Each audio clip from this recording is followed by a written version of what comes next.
Hello student, और today's topic is galvanometer part 2। तो आज का अपना जो टॉपिक है वो है धारा मापी। और अपन ने धारा मापी का पहला पार्ट पहले वीडियो में डिस्कस किया था, जिसमें अपन ने डिस्कस किया था कि भाई जो गैल्वेनोमीटर होते हैं वो दो टाइप के होते हैं, सस्पेंडेड कोइल गैल्वेनोमीटर और पिवोटेड कोइल गैल्वेनोमीटर। बोले तो निलंबित कुंडली धारा मापी और किलकित कुंडली धारा मापी, ये दो चीज़ें अपन ने प्रीवियसली डिस्कस कर ली थी।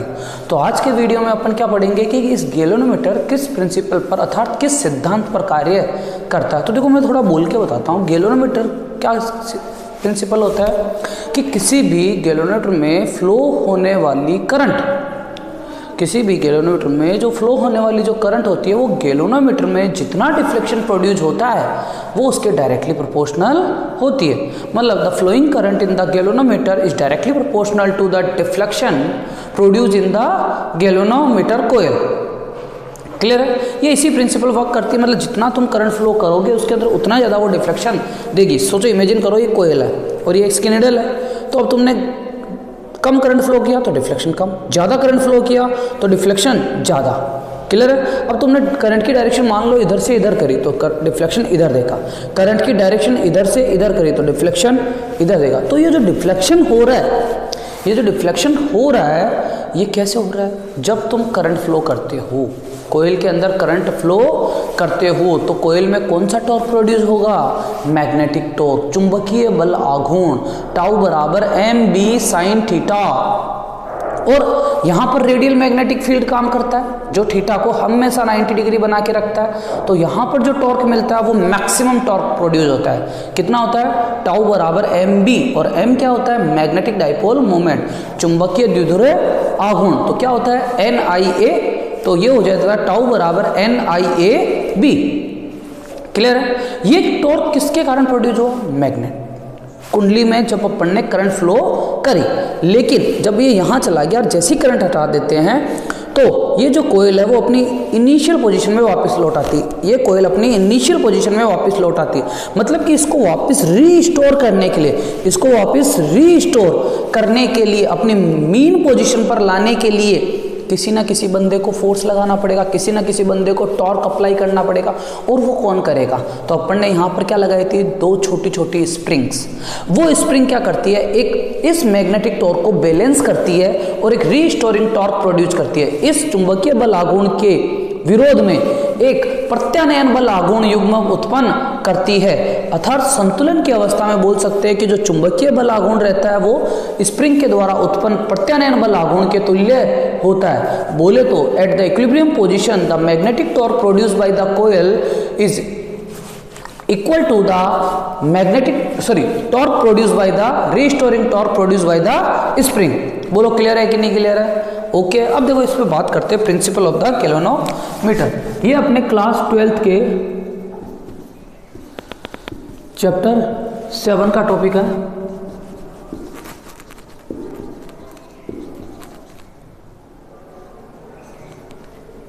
प्रिंसिपल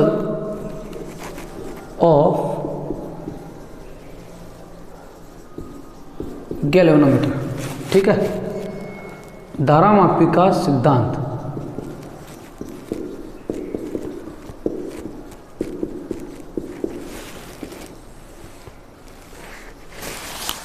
ठीक है।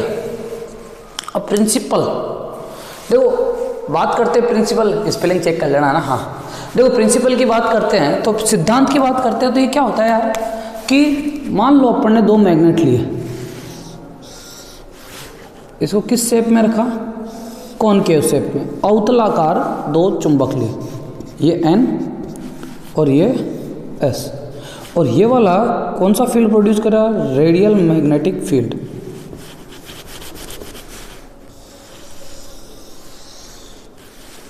ठीक है, इमेजिन कर लो यार, ये एक रेडियल मैग्नेटिक फील्ड प्रोड्यूस हो रहा है इसके द्वारा, और यहाँ अपन ने स्प्रिंग भी लगाई S1 और इसके पीछे S2, और यहाँ इसके ऊपर अपन ने कोयल लपेट दी। ठीक है, कोयल का एक टर्मिनल इधर से निकाल लिया, एक टर्मिनल उधर से निकाल लिया, और यहाँ इसकी एक स्केल बना दी जो अपने को शो करती है डिफ्लेक्शन कितना हो रहा है, 0।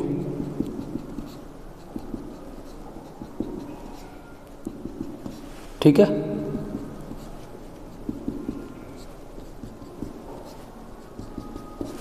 ओके। ये डिफ्लेक्शन शो, मीन पोजीशन पे ये नीडल यहाँ रहती है।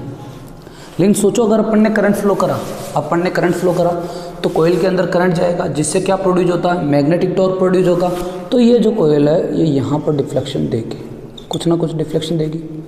कितना डिफ्लेक्शन दिया, मान लेते 5 डिफ्लेक्शन दिया। तो ये जो स्प्रिंग है ये 5 से क्या हो जाएगा, इसमें टॉर्सन प्रोड्यूस हो जाएगा, ऐंठ जाएगी 5 से।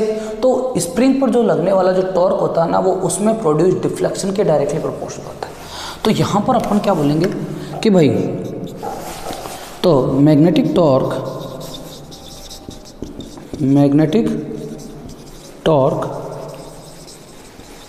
Produce in the coil by current flowing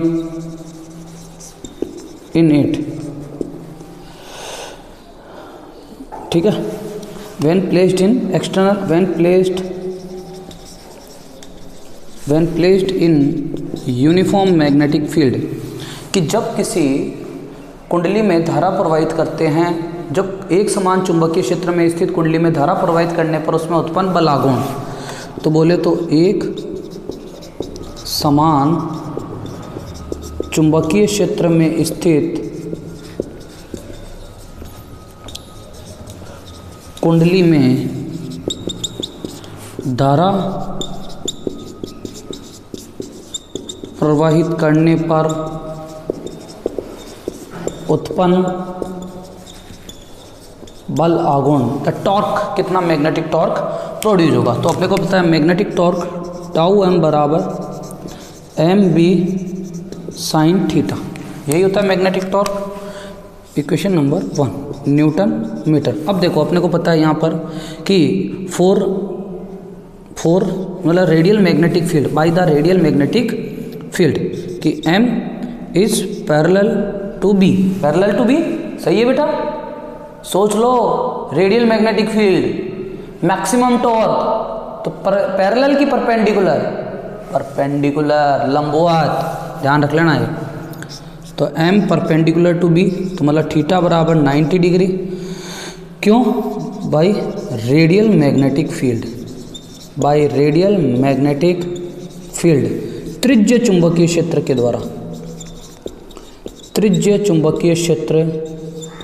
द्वारा, ये क्यों प्रोड्यूस होता है भाई, कौन से चुंबक, अवतलाकार चुंबकों के कारण भाई, concave shape of magnet. Clear है, ये भाई अपने को समझ में आ गया। तो देखो, और अपने को पता है M बराबर क्या होता है, NIA एम्पियर मीटर स्क्वायर। ये क्या होता है, चुंबकीय द्विध्रुवीय आघूर्ण, बोले तो मैग्नेटिक डाइपोल मोमेंट। ठीक है, तो यहाँ पर क्या हो जाएगा ये कि मैग्नेटिक टॉर्क बराबर NIAB साइन 90, और साइन 90 की वैल्यू क्या हो जाती है 1, तो टाउ M बराबर NIAB, ये मैक्सिमम टॉर्क इस कोयल के अंदर प्रोड्यूस होगा। ये वाला जो टॉर्क है, ये कौन सा टॉर्क है, मैक्सिमम टॉर्क मतलब अधिकतम बल आघूर्ण उत्पन्न होगा। किसके कारण हो रहा है यार अधिकतम, ये रेडियल मैग्नेटिक फील्ड, इस रेडियल मैग्नेटिक फील्ड के कारण। ठीक है ना, ये वाला रेडियल मैग्नेटिक फील्ड, और ये वाले कौन से मैग्नेट, परमानेंट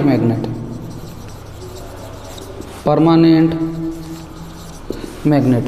ये कौन सा कोर, सॉफ्ट आयरन कोर, ये कोयल, ये स्प्रिंग। अब स्प्रिंग क्यों यूज करते हैं, अपने को पता है कि भाई जैसे ही करंट बंद करोगे उस कोयल को अपनी इनिशियल पोजीशन में लाने के लिए, उस कोयल को अपनी प्रारंभिक अवस्था में लाने के लिए स्प्रिंग एक प्रत्यानयन बल आघूर्ण उत्पन्न करती है जो चुंबकीय बल आघूर्ण को संतुलित करती है। तो यहाँ पर क्या लिखेंगे, restoring torque produced by the spring for balancing magnetic torque और taking it equilibrium position। Spring के द्वारा चुंबकीय आघूर्ण के विपरीत लगाया गया प्रत्यानयन बल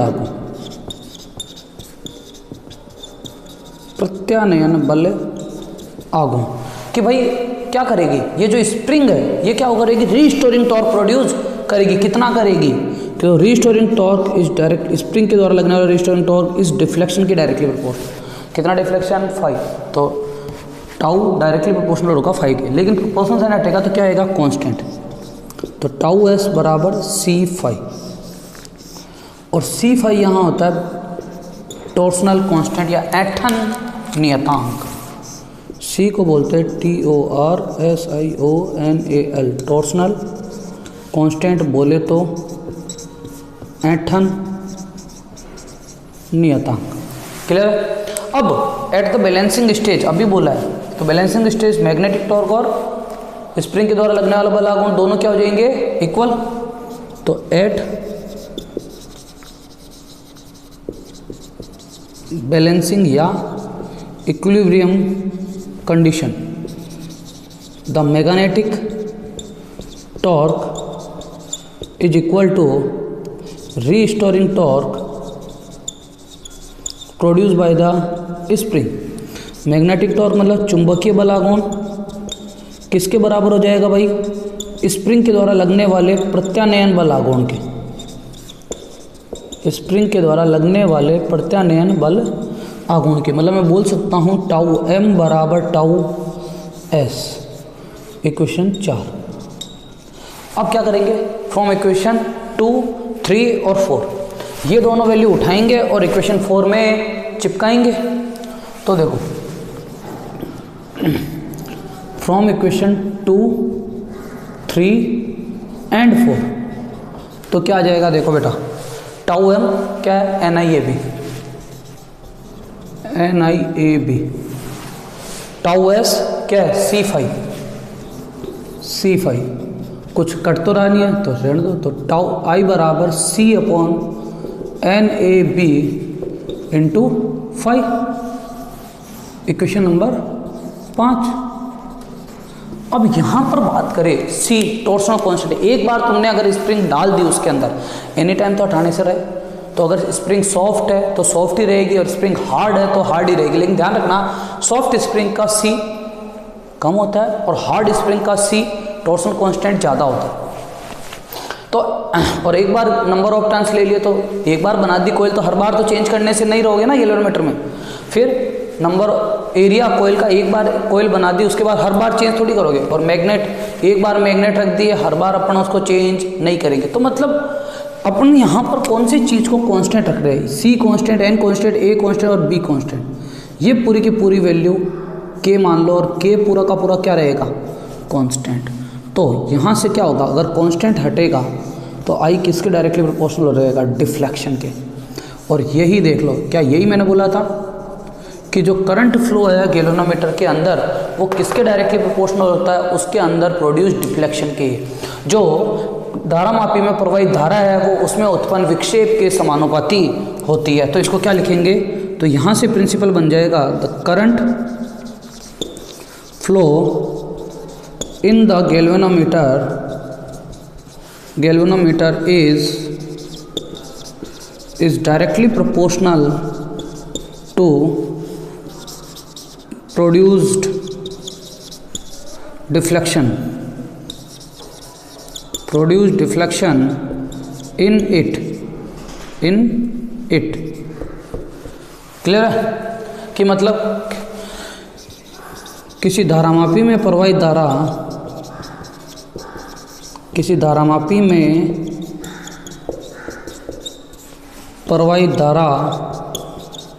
उस धारामापी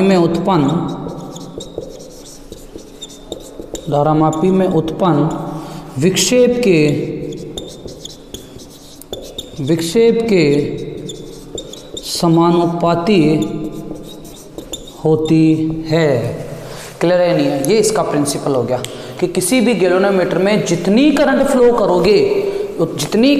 करोगे उतना ज़्यादा डिफ्लेक्शन आएगा, उतना ज़्यादा विक्षेप आएगा, और यही अपना धारामापी का सिद्धांत है। बोलो क्लियर है नहीं है? क्लियर है आज का टॉपिक? अगला अपन डिस्कस करेंगे कि करंट सेंसिटिविटी या वोल्टेज सेंसिटिविटी और फिगर ऑफ मेरिट, वो करेंगे अपन नेक्स्ट वीडियो में। धारा सूख रहा था और वोल्टता सूख रहा था। ओके बेटा, तो आज के लिए ओके, थैंक यू।